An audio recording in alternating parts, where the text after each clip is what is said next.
j'ai dû vous dire à un moment, mais Nelly, les livres en fait ils sont où? Est-ce qu'on peut voir les livres? Tu nous parles de lecture de livres depuis le début, mais on n'a rien vu.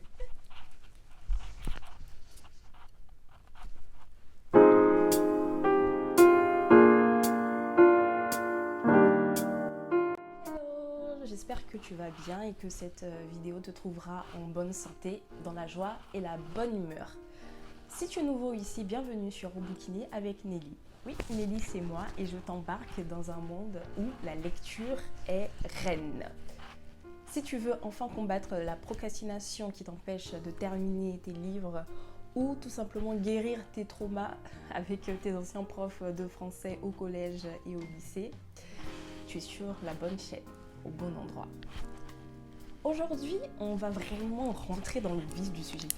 Parce que la vidéo 1, j'ai fait plein de blabla. La vidéo 2, j'ai fait plein de blabla. Vous avez dû vous dire à un moment, mais Nelly, les livres en fait, ils sont où?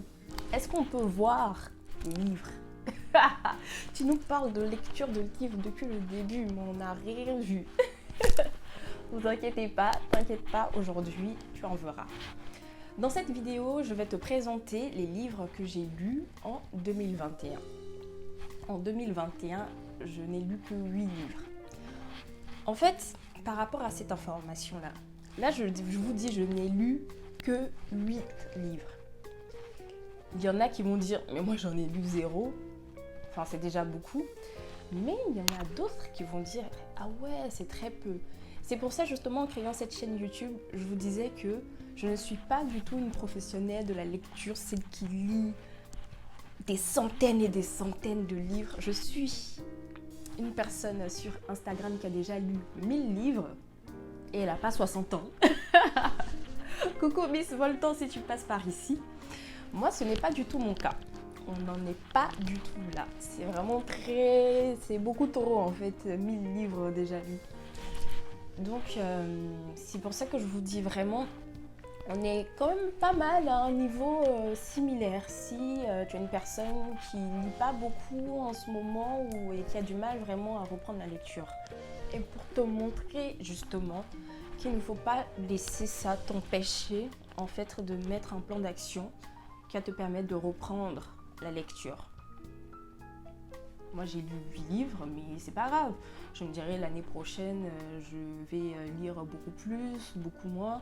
Mais au moins j'aurai lu pendant l'année. Et quand je vois tout ce que les livres m'apportent au quotidien, je sais que j'ai envie davantage de faire des efforts pour lire plus de livres. On aura vraiment une vidéo spécifique sur ce sujet-là pour en parler, pour parler des méthodes à mettre en place pour vraiment être discipliné pour lire. Parce que dans tous les domaines de la vie, si on veut vraiment réaliser ses objectifs, il faut être discipliné, il faut mettre en place un plan d'action et il faut faire de la planification. Ce sont les 3 éléments importants pour atteindre vos objectifs, peu importe le domaine. L'année dernière, je m'étais posé comme objectif de lire 2 livres au moins par mois. 2 livres au moins par mois. Donc, il y a 12 mois. 12 fois 2, ça ne fait pas du tout 8. Kevin, les calculs sont pas bons. Les calculs sont pas bons, Kevin. 65 € et tu me proposes un McDo à 10 balles? Les calculs sont pas bons, Kevin. Mais j'ai fait de mon mieux. Je sais que j'ai pas atteint cet objectif-là. J'ai fait une introspection. J'ai compris pourquoi je l'ai pas atteint. Et pour 2022, je me suis plutôt casée pour le moment sur la lecture d'un livre par mois. Une vidéo aussi viendra sur ce point-là pour vous dire vraiment qu'est-ce que j'ai mis en place pour cette année 2022 atteindre mes objectifs. Revenons donc à 2021. Donc j'ai lu 8 livres et encore j'aurais pu être à 10 parce qu'il y en a 2 que j'ai commencé que j'ai pas terminé. Cela feront l'objet d'une autre vidéo. On va rester aujourd'hui sur le positif, sur ce qui a été lu. Donc là, ça va être une vidéo rapide, en fait, qui va faire une présentation générale des livres que j'ai lus. Si c'est un livre en particulier qui vous a plu, n'hésitez pas à me le dire en commentaire pour que je puisse faire une vidéo vraiment très détaillée sur ce livre-là. ou du moins dites-moi par lequel vous voudriez que je commence, parce que je pense quand même que c'est prévu que je fasse des vidéos vraiment très détaillées sur chacune de ces lectures, parce que j'ai beaucoup à dire. J'ai vraiment beaucoup à dire sur chacun des livres que j'ai lus en 2021. Mais aujourd'hui, on va rester très succinct. On commence petit à petit. Il ne faut pas que je vous donne tout d'un coup dès la première fois. Non, non. On va faire mollo mollo, comme disent les Ivoiriens. Très bien, débutons. Donc moi, j'ai tous mes livres que j'ai lus là qui sont là. Hop, hop, hop, hop, hop, hop. Je sais pas du tout ce que je suis en train de faire, mais je m'éclate. De tous les livres que j'ai lus en 2021 sont dans ma main. On va commencer par celui-là. Je les ai mis dans l'ordre, vraiment dans l'ordre dans lesquels je les ai lus en 2021. D'ailleurs, avant de commencer, l'élément que je mettais en place, enfin qui va me suivre aussi pour 2022, c'est sur mon téléphone dans mes notes. Je mets en fait la liste des livres que j'ai lus, donc dans l'ordre, et je mets en fait quand est-ce que, en fait j'ai deux listes. J'ai une liste lecture 2021 avec détails, où je mets donc le nom de l'auteur, le titre du livre, je mets la nationalité de l'auteur, je mets le nombre de pages, à quel moment j'ai commencé le livre et à quel moment j'ai terminé. Parce qu'après, justement, ça va me permettre de faire des statistiques sur ce livre-là. Ça faisait combien de pages et combien de temps j'ai mis à lire. Et me rendre compte, en fait, que si je mettais plutôt en place cette stratégie-là, j'aurais pu le lire en moins de temps. Donc, je mettrai une petite capture, quelque part, à gauche, à droite, je sais pas. Et vous verrez la liste précise dans le détail 2021. Et là, justement, vous verrez les 10 et vous verrez donc que j'ai commencé 2 livres que, justement, j'ai pas terminé. Et les livres que j'ai terminés, il y a la petite coche là en vert qui dit que donc ce livre-là, il a été lu, il a été terminé. Et j'ai une deuxième liste qui s'appelle juste lecture 2021, où là, pour le coup, je reste très succincte. Je mets juste titre du livre, l'auteur, et je mets dans l'ordre. Et comme ça, si, je sais pas, on me demande quels sont tous les livres que tu as lus, j'ai juste qu'à faire cette capture d'écran là et puis l'envoyer en fait. Pour la fin de 2021, je crois sur Instagram justement, j'avais fait cette capture de ça, j'avais mis en story et j'avais dit voilà tous les livres que j'ai lus en 2021. Au niveau des lectures, donc le livre numéro 1, c'est Et l'aube se leva de Fatou Keïta. On va faire comme les Instagrammeuses, on montre le produit. Je sais pas si vous le verrez très bien. Mais écoutez, je fais comme je peux. Donc, Et l'aube se leva de Fatou Keïta. Fatou Keïta qui est une autrice ivoirienne qui est très connue. Et l'aube se leva est l'un de ses plus grands succès. Vraiment lycéenne, enfin tu ne pouvais pas terminer le lycée en Côte d'Ivoire sans avoir lu un seul livre de Fatou Keïta. C'est vraiment, elle est une incontournable.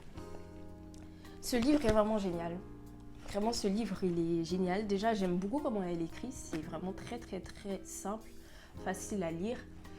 Et ce qui est intéressant, en fait, avec ce livre, c'est qu'elle donne beaucoup de vérité sur la Côte d'Ivoire.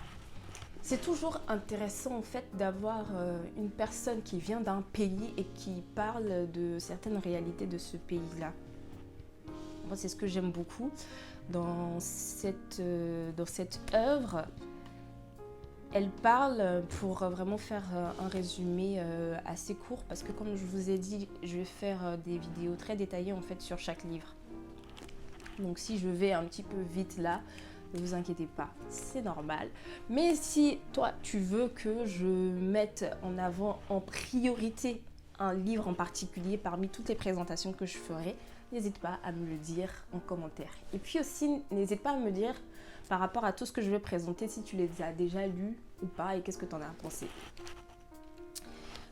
Elle parle d'une dame qui vit dans une famille riche et en fait qui va se frotter à la vie des personnes, donc notamment de ses employés, qui n'est pas facile, qui eux vivent dans des quartiers très très reculés, dans des quartiers très pauvres. Donc c'est l'histoire de cette dame-là. Je vais rester que sur ça pour le moment. Et en fait, ça m'a vraiment remis, même moi, en question. Je ne viens pas du tout d'une famille riche, alors là, pas du tout. Mais je sais qu'il y a certains des comportements qu'elle a qui m'ont fait quand même tilter en mode ah bah oui, mais même moi, je sais pas telle chose, ou je pense que j'ai dû déjà faire ce dont elle est en train de parler. Comme je dis, je rentrerai dans les détails, ne vous inquiétez pas. Donc c'est une œuvre qui m'a vraiment marquée et qui m'a réellement fait me poser des questions sur moi-même, mon comportement en fait. Ouais. Et c'est sûr qu'à un moment, t'as l'ego qui est fouetté. Donc vraiment, j'ai beaucoup aimé. Il y a énormément de choses à dire sur ce livre. Énormément de choses à dire. Il n'est pas... En vrai, c'est vrai, ça peut faire peur, mais les écritures sont pas petites. Les écritures sont pas petites. Et ce qui est vraiment, comme je vous dis, la lecture est très facile. C'est un roman, c'est un peu... t'as pas de mots compliqués et tout. Ça se lit très facilement. Et il y a 312 pages. Livre numéro 1. Et j'ai oublié de préciser, j'avais déjà lu. Oui, je l'avais déjà lu au lycée, comme je vous disais. Et j'étais partie dans une librairie, c'était Présence africaine sur Paris. Et je partais acheter des livres et puis je l'ai revu, je fais « Oh, Hello se leva !» J'ai vu les souvenirs revenir dans ma tête et je me suis dit je vais l'acheter et je vais le relire. Et je ne regrette pas. Ça, c'est ce type de livre que je peux relire des fois, des millions de fois en fait, parce que trop bien. Suivant. Numéro 2. J'appelle à la barre. Livre numéro 2. J'espère que vous arrivez à voir. Donc, Arafatologie de Roland Polman, qui est un journaliste ivoirien. C'est une œuvre qui est vraiment très petite. Enfin, pour ceux qui sont très rapides, en 15 minutes même, vous pouvez le lire. C'est sous cette forme-là, avec beaucoup de dessins et des petites expressions un petit peu comme ça. Et c'est un livre en fait qui rend hommage à Arafat Didier. Donc Arafat Didier qui était malheureusement, parce que du coup il nous a laissés, qui était un grand musicien, un grand chanteur ivoirien.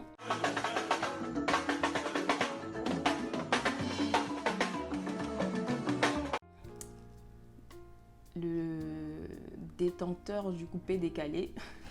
En tout cas, tout enfant ivoirien a déjà, que tu l'aimes, parce qu'on ne va pas venir faire les débats, que tu aimes ou que tu n'aimes pas Arafat, tu as déjà forcément dans ta vie dansé sur l'une de ses musiques, parce que c'est vrai qu'il était il faisait l'objet de beaucoup de polémiques, mais c'était un grand artiste. Il a fait énormément de chansons, j'ai dansé sur plusieurs de ses chansons, dans les anniversaires, mariages et tout, j'ai gagné de l'argent dedans. Vous voyez ça par exemple, c'était une petite story time, je pourrais rentrer dans le détail. Et donc ce journaliste a écrit cette œuvre-là pour lui rendre hommage, et dans laquelle il illustre 50 de ses expressions à lui, qui viennent de ses chansons ou qui viennent de ses vidéos. Parce qu'il faisait beaucoup de vidéos clash, justement il clashait tous les autres artistes. Donc il prend ces expressions-là utilisées par Arafat et il nous les explique et il les illustre. Il y a plein d'expressions que je ne connaissais pas, et justement ce livre, j'ai été un peu... Bon, je suis en train de vous spoiler la vidéo détaillée que je ferai sur ce livre. J'étais un peu tristounée par rapport à certains éléments, parce que j'aurais aimé avoir justement les références pour pouvoir retrouver quand est-ce qu'il a dit cette expression-là. Pas ça, c'est un livre très rigolo, comme je vous dis, qui se lit assez rapidement. Et puis surtout pour justement les personnes qui l'ont connu, qui ont écouté ses musiques, ça te permet de te replonger en fait dans tes souvenirs. Tu te rappelles précisément c'est la fois où il a dit telle expression, dans quelle musique il l'a dit. Et ouais, ça rend un peu nostalgique et puis surtout ça nous rappelle que la vie est courte. La vie est courte et faut profiter tant qu'on peut, tant qu'on est vivant. Et on a cette expression ivoirienne qui dit tant qu'il y a la vie, il y a espoir. Donc œuvre super intéressante. Hello, ici la post-prod. J'espère que vous me recevez. Cette vidéo qui était censée être rapide, c'est ce que j'ai annoncé en début de vidéo, mais en fait j'ai parlé pendant 1 heure. Donc j'ai 1 heure de contenu sur mon récap pour mes livres de 2021. Je vais pas vous balancer 1 heure comme ça, c'est pas possible. Donc je vais diviser la vidéo pour en faire une série. Donc il y en aura 4 ou 5. Mais du coup voilà. Donc j'espère que tu as aimé cette vidéo et je te dis à la semaine prochaine pour la suite. Ciao ciao!